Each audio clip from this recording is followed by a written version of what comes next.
Bismillahirrahmanirrahim.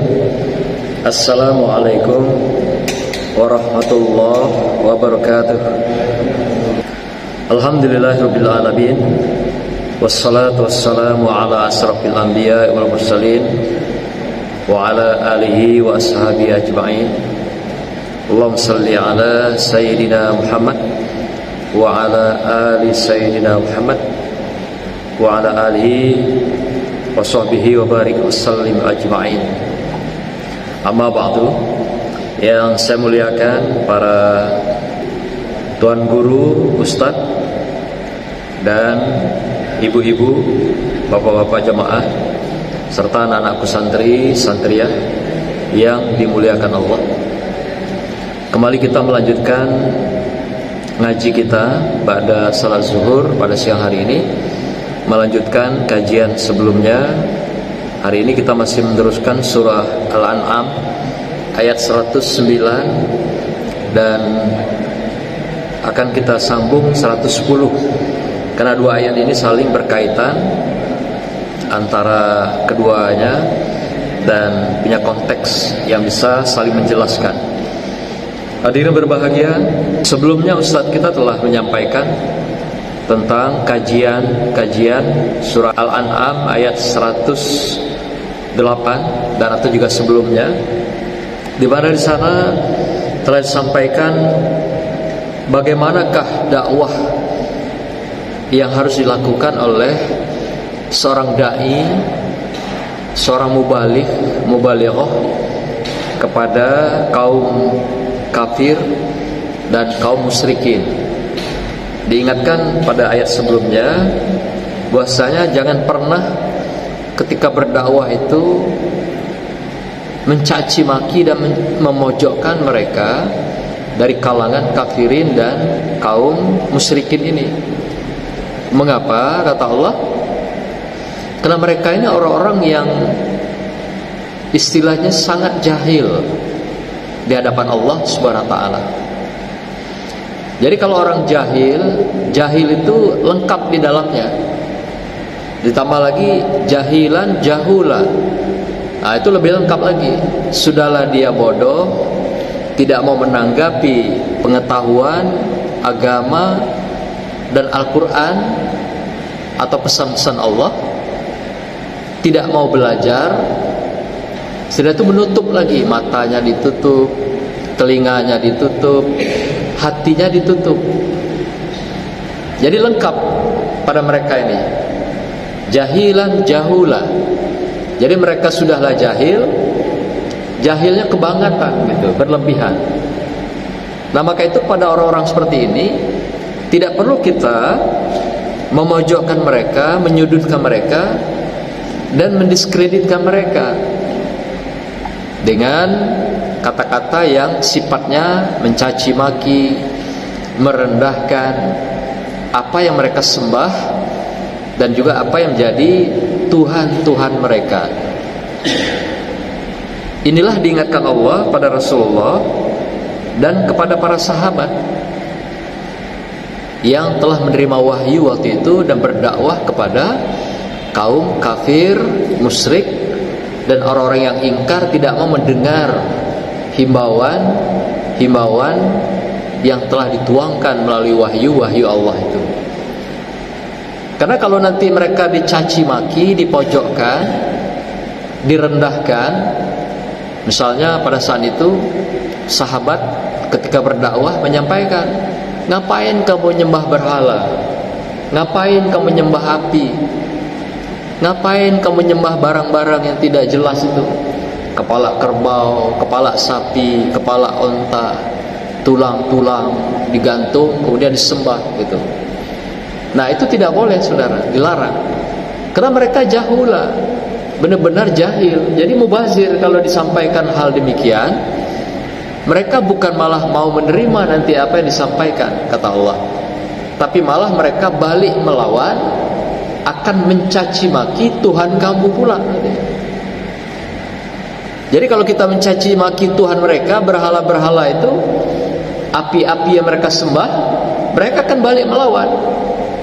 Karena mereka memang dalam keadaan dungu gitu. sangat-sangat jahil.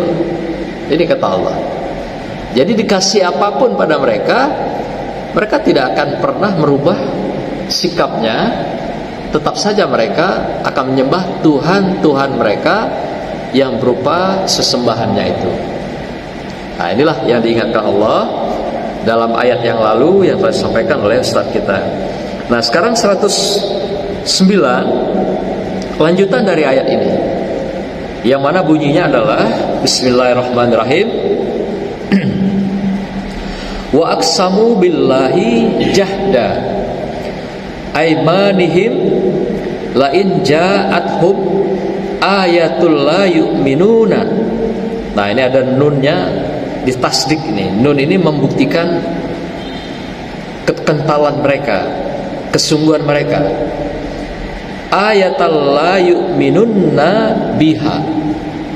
Qul innamal ayatu 'indallahi wa ma yus'irukum annaha iza ja'at la yu'minun.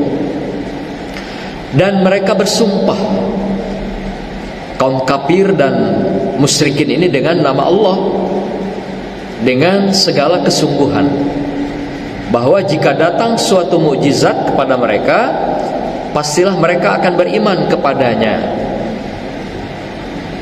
Katakanlah, mukjizat-mukjizat itu hanya ada pada sisi Allah.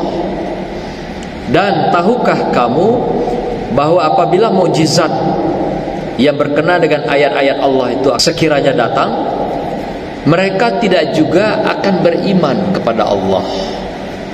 Nah, inilah pernyataan Allah kepada Rasulullah, mengingatkan. Jadi asbabun nuzul ayat ini turun, sebab-sebab turunnya ayat ini, ketika pada masa Rasulullah dan sahabat berdakwah, mereka melakukan dengan berbagai cara yang tadi disampaikan. Ada yang memojokkan, ada yang merendahkan, dan itu percuma, kata Allah. Nah, lalu ayat ini Allah katakan kembali, yang mana penekanannya pertama yaitu wa aqsamu billahi jahda, dan mereka bersumpah dengan nama Allah dengan segala kesungguhan. Jadi mereka minta kepada Rasulullah dan sahabat, wahai Rasulullah, kalau benar memang Tuhanmu itu, maka tunjukkan mukjizat Tuhanmu itu kepada kami. Tunjukkan mukjizatnya, buktikan. Kira-kira begitu. Rasulullah sempat tergoda ketika ditantang oleh kaum kafirin dan musyrikin ini. Lalu Rasulullah mengatakan, apa yang kamu mau, kata Rasulullah, menantang mereka. Aku akan pintakan kepada Allah. Nah, lalu si kaum musyrikin dan kafirin ini meminta sambil bersumpah kepada Rasulullah dengan macam-macam.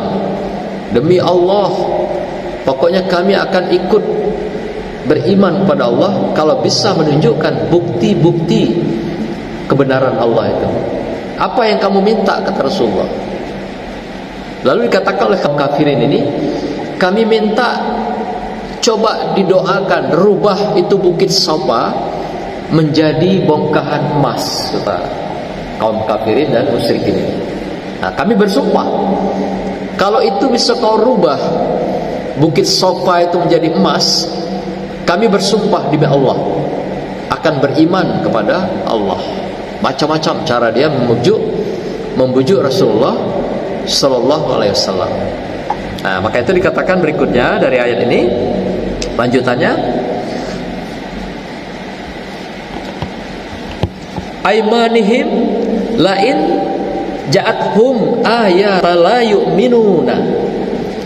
Dikatakan sini ada ayatal la yu'minunna biha. Minunna itu menunjukkan kesungguhan dia, bersumpah demi Allah bahwasanya mereka akan ikut atau beriman pada Allah. Jadi katakan di sini bahwa jika datang suatu mukjizat pada mereka, pasti mereka akan beriman kepadanya, pasti, katanya. Nah, ini ditunjukkan dengan nunna, min nunna, Nunna di situ double, menunjukkan tasdik, kesungguhan. Kami benar-benar pasti akan beriman kepada Allah. Begitu janji mereka kepada Rasulullah SAW. Lalu apa kata Allah dalam ayat ini? Kul innamal ayatu indallahi wa ma yus'irukum annaha iza ja'at la yu'minun. Allah katakanlah Muhammad, mujizat-mujizat itu hanya ada pada sisi Allah. Aku tidak mampu memberikan mujizat merubah bukit Sopa itu menjadi emas, kecuali kalau kehendak Allah. Jadi itu yang dikatakan Rasulullah, dan itu perintah Allah. Bukan Rasulullah mengatakan sendiri, tapi Allah perintahkan, katakan Muhammad pada mereka. Mengapa Allah katakan demikian? Suruh Muhammad katakan pada mereka, karena mereka ini, dikatakan Allah tadi, dan tahukah kamu bahwa apabila mukjizat itu diberikan pada mereka atau didatangkan pada mereka, mereka tetap saja tidak akan beriman, kata Allah. Jadi artinya walaupun nanti Allah rubah bukit Sopa itu menjadi bongkahan emas, mereka yang sudah berjanji bersumpah demi Allah ini, kafirin dan musyrikin ini, tidak akan pernah mau beriman pada Allah. Karena dalam diri mereka ada kemunafikan. Ia di depan, serius di depan, bersumpah di depan, di belakang dia ingkar. Inilah karakter orang munafikun. Jadi lengkap mereka ini, sudahlah kafir, musyrik lagi, menduakan Allah. Kemudian mereka juga adalah orang-orang yang munafik. Nah, maka itu kisah tadi, ketika Rasulullah mengatakan, apa yang kamu minta? Dia katakan, coba rubah bukit Sofa itu menjadi bongkahan emas, kami akan beriman. Lalu ketika itu datanglah malaikat Jibril membawa ayat ini dan menjelaskan kepada Rasulullah, wahai Rasulullah, pesan Allah bahwasanya mereka itu tidaklah akan menepati janjinya. Mereka itu pasti saja bersumpah, hanya bersumpah, tapi tidak akan pernah menepati janjinya. Jadi kalaupun nanti dirubah oleh Allah bukit Sopa itu menjadi emas, mereka tidak akan beriman pada Allah. Maka itu Allah berikan dua pilihan pada engkau, kata malaikat Jibril. Yang pertama, Allah bersedia merubah bukit Sopa itu menjadi emas. Tapi kemudian apabila mereka ingkar, maka mereka akan dihancurkan, dimusnahkan semuanya di dalam kalangan umatmu, termasuk kalangan kau sendiri. Itu yang pertama.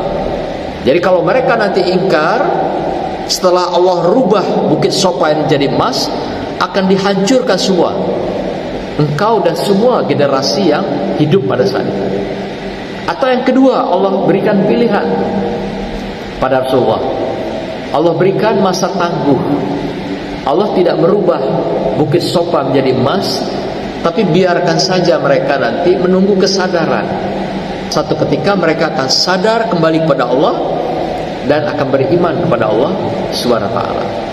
Sehingga mereka akan mengikuti proses secara wajar, secara kemanusiaan, dan pada saatnya nanti mereka bertobat kembali kepada Allah Subhanahu wa taala.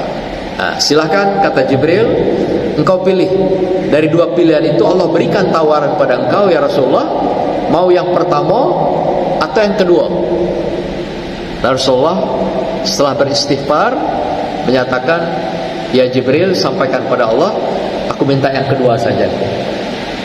Yang kedua artinya biarlah ini prosesnya berjalan dan menunggu mereka sampai pada taubatan nasuha, kembali pada Allah, beriman pada Allah Subhanahu wa taala. Nah, begitulah sebenarnya pesan-pesan yang harus kita lakukan dalam kehidupan ini. Tidak bisa memaksakan agama itu pada seseorang. Tidak bisa memaksakan seseorang harus beriman. Tidak bisa memaksakan orang harus taat, harus beribadah. Tidak bisa. Tugas kita hanya menyampaikan. Tugas kita hanya menyampaikan. Balighu anni walau ayatan. Sampaikan olehmu kepada siapapun saudaramu walau satu ayat. Tugas kita menyampaikan. Persoalan mereka mau beragama, mau beriman, itu urusan Allah SWT. Itu masalah hati, masalah hidayah. Jadi soal iman bukan soal kita. Tugas kita menyampaikan. Nah, biarlah mereka berhubungan dengan Allah, satu ketika akan mendapatkan kesadaran, petunjuk hidayah Allah, sehingga mereka kembali kepada Allah SWT dengan keimanannya, dengan ketaatannya. Tapi tugas kita, kewajiban kita menyampaikan, mengingatkan kepada mereka. Soal mereka mau ikut atau tidak, taat atau tidak, itu bukan urusan kita. Itu urusan hidayah Allah Subhanahu wa ta'ala. Allah lah yang punya tugas nanti memanggil mereka melalui malaikat-malaikatnya, apakah dibuka pintu-pintunya atau ditutup pintu-pintu hati mereka selamanya. Nah, oleh karena itu pada ayat berikutnya 110 Allah lanjutkan penjelasan dari ayat 109 ini yang dikatakan unukallibu afidatuhum wa absarahum kama lam yu'minu bihi awwala marrah wa nazaruhum fi tu'yanihim ya'mahun.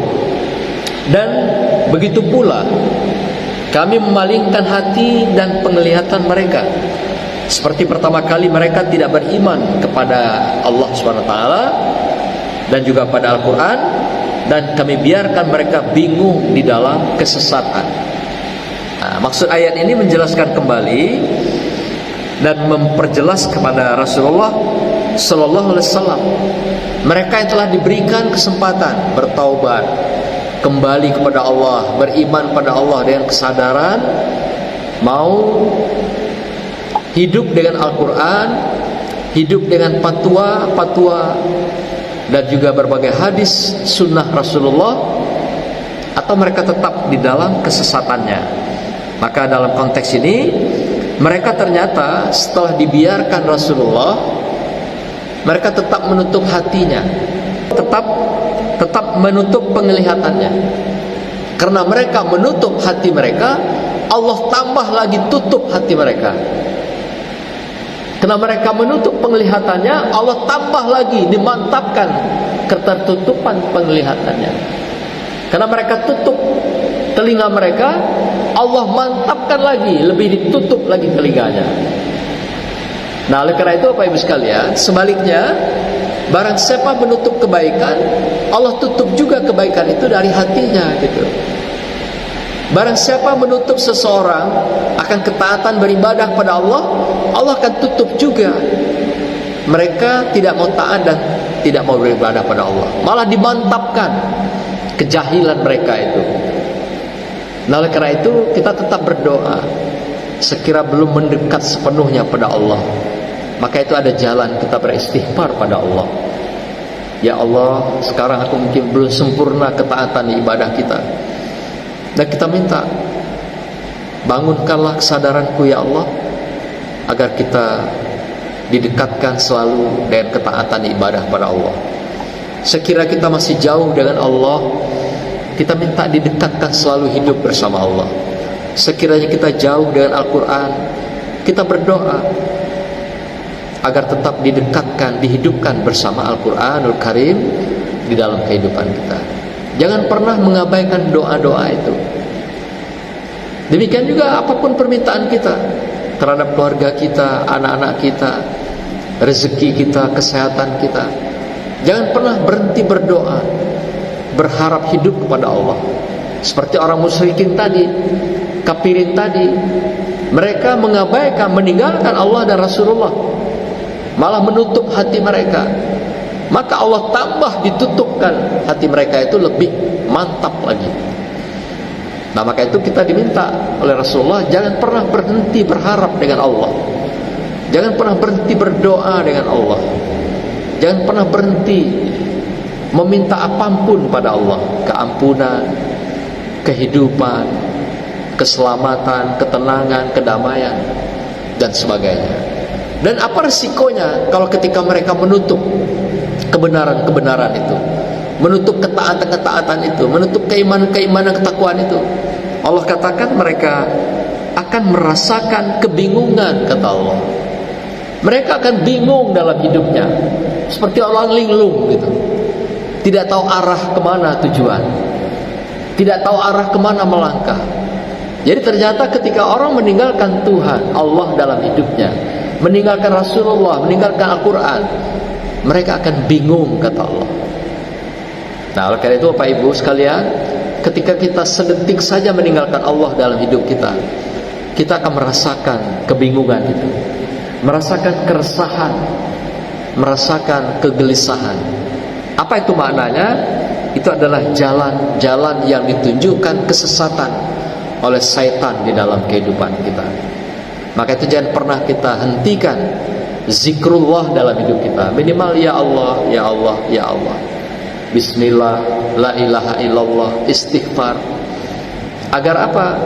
Agar sinyal kita dengan Allah tidak pernah terputus, agar sinyal kita dengan Allah selalu terhubung dengan baik, agar komunikasi kita dengan Allah siang dan malam, yaitu terjalin dengan indah dalam satu cinta, yang itu cinta puncak kerinduan pada Allah, Rasulullah, dan Quranul Karim.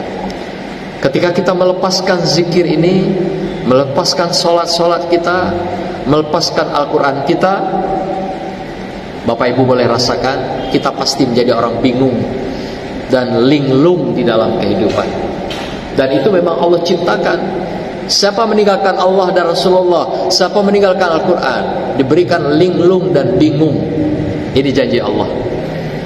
Maka itu kalau ingin kita damai, tenang, bahagia, sejahtera, kembalilah pada Al-Quran, kembalilah kepada Allah, ke rumah Allah, dan jalilah hubungan-hubungan hablum minallah, ketaatan kita pada Allah, dengan selalu memantapkan, menghangatkan takwa kita dalam segenap tarikan napas dan langkah kehidupan kita. Demikianlah, barakallah. Wassalamualaikum warahmatullahi wabarakatuh.